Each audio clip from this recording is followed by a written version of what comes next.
Alright, now we're going to talk about translations of functions, and I'm going to specifically tailor this to translations for quadratic functions with an example. So a translation of a function is basically just moving a function around in space. So if you can imagine that any function has a certain look to its graph, and if we take the basic function itself, the y equals whatever the function is, in terms of our quadratics, the general function is going to look like y is equal to ax squared, and this a is going to be equal to a 1. So we're really looking at the function looking like y is equal to x squared. And that is going to be this basic parabola, something like that.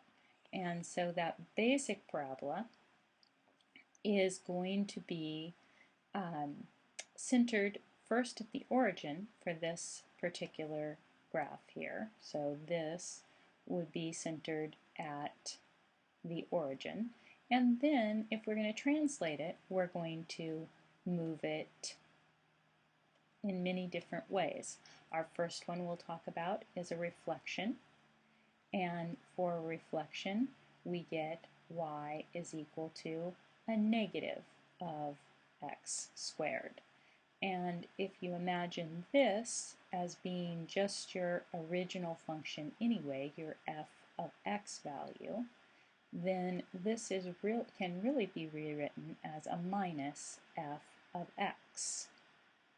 So that's our first translation. Our second translation, if you will, we're going to look at a stretching translation. So we'll go back to our original function, and we can do one of two things to it. We can stretch it up by its bootstraps, making each of the y values that many times larger, or we can push it down, if you will, making each of the y values some reduced fraction value of the original.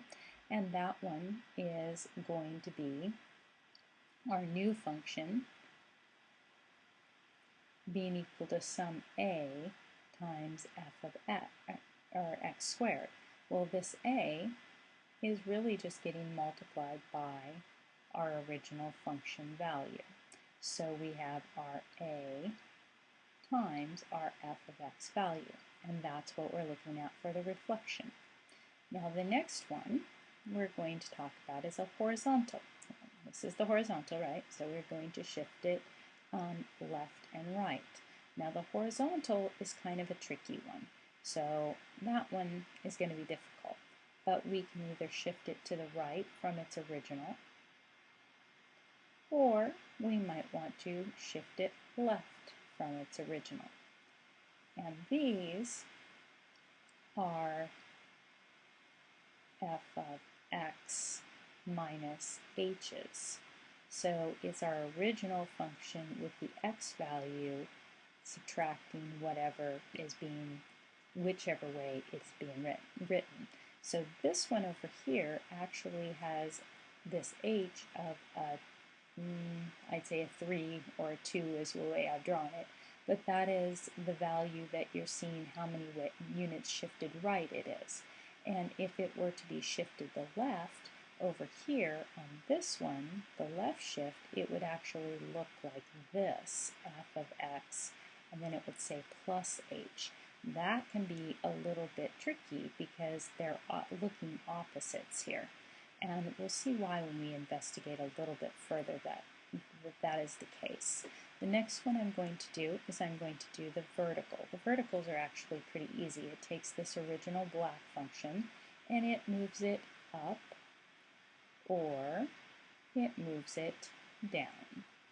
And that original function getting moved up or down is just the f of x function, so the y value, with some value added to it or subtracted from it. So it's just getting moved up or down that way. And that's what we're looking at for translations. So now let's take a function y equals x squared through all of its translations. So we're going to do the stretching, shrinking, we're going to do a reflection, we're going to do a vertical translation, and then I'm going to leave the horizontal translation for very last. That one's pretty complicated, so I'm going to do it last. So let's first of all start with the y equals x squared. So here's our y equals x squared function. Our vertex is at 0, 0, like I described over here.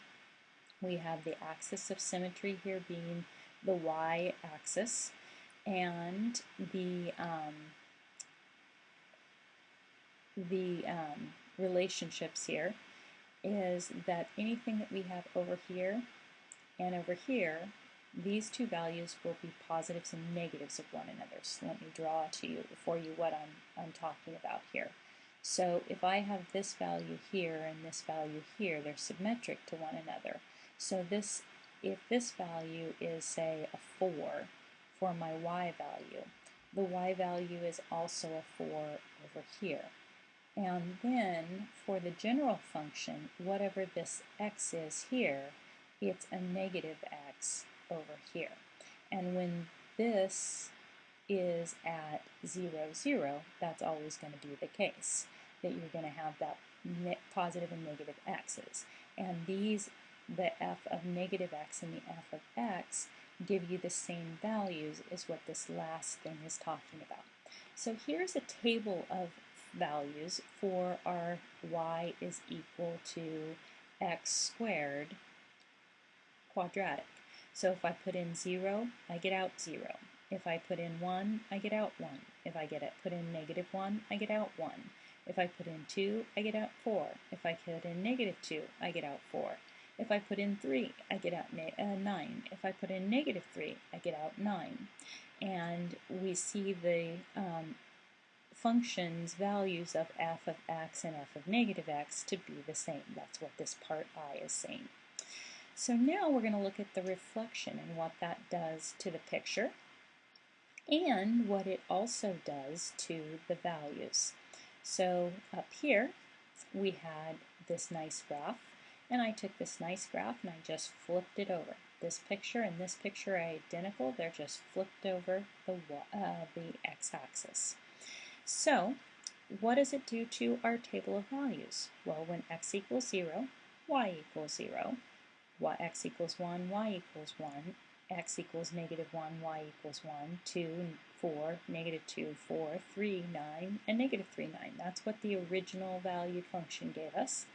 If we look at the reflection, the negative x squared being the reflection, then what we see is all the y values are just the opposites here. There is no opposite of 0, right? So nothing happened to 0, but all the other y values became opposites. So we have 1 became negative 1. Well, it's still negative 1 here. 4 became negative 4. It's still negative 4 there. 9 became negative 9. It's still negative 9 there. So a reflection changes the y values to their opposites for the same given x values. So let's write that out. So for our reflection,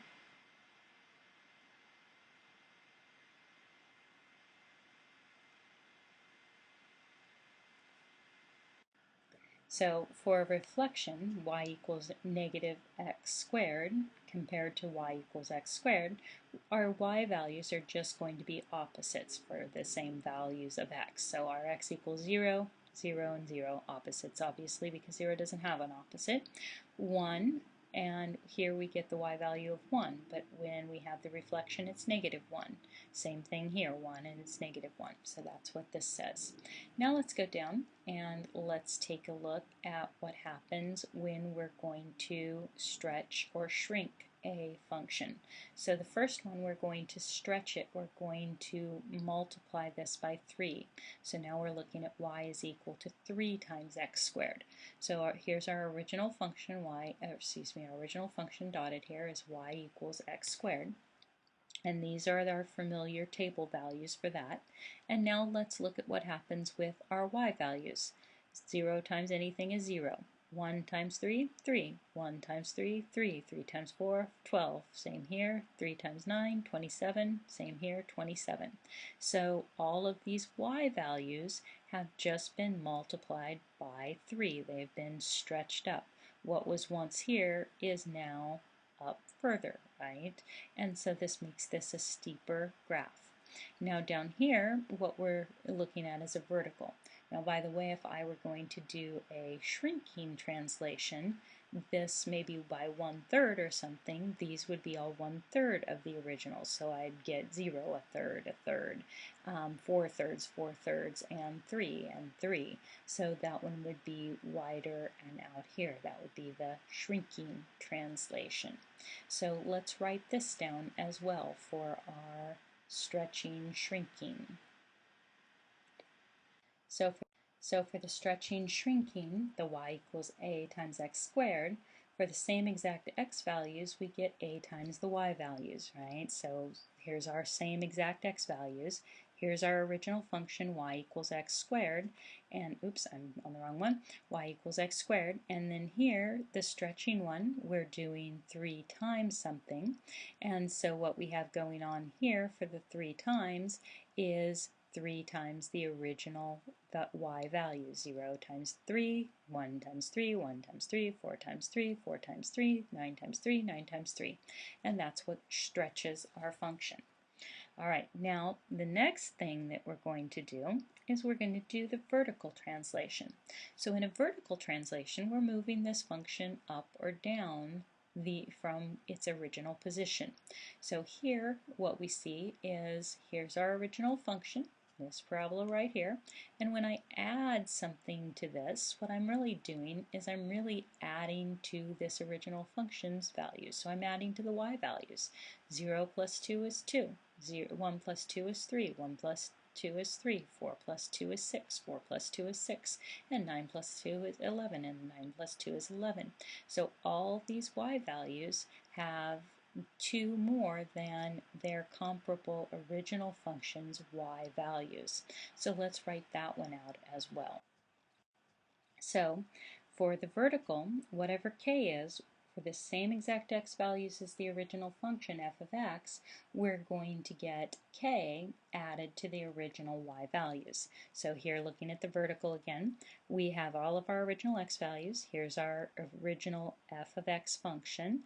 And then here, you notice that if you take the y values, you add 2 to them, you get this new vertically translated function. Now we're going to do the hardest one of all. The hardest one to deal with is a horizontal translation. This one, the reason that it's harder is because you're not really translating the y's anymore. What you're really doing this time around is you're moving the x's, because for the exact same value here, you're looking instead at a different x value.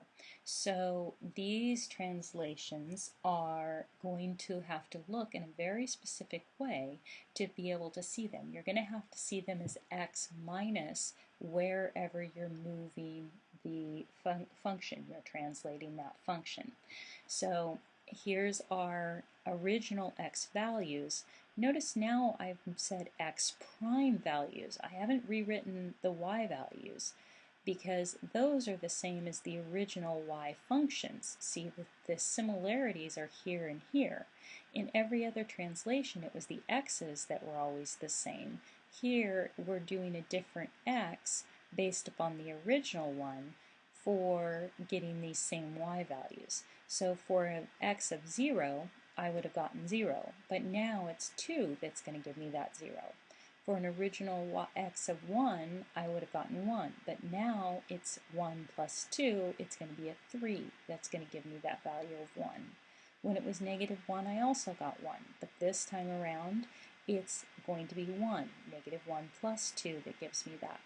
And then the next one, 2 gave me 4 originally, but now it's going to be 4 that's going to give me 4. If we had negative 2 originally, that gave me a 4, but now it's going to be 0 that gives me this 4. So basically, all of the x values shift for these to give me the same set of y values. All right, now what we want to do is we want to look at how would we write that, and then I will show you what if it looks like x plus something.